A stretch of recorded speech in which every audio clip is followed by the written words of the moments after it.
दिने सुदामा श्रीकृष्ण को पचारि प्रभु संपर्क क्या कहुए।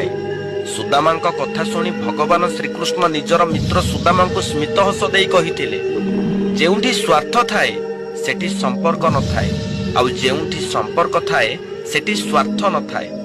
अर्थात बिना स्वार्थ रे बंधा जाइथिबा डोरी को संपर्क कहुए।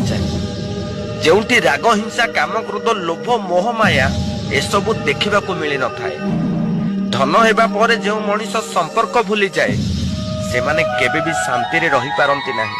किए जाने आजिर जीवनर मूल्य कालीर मशाणी रे थिबो।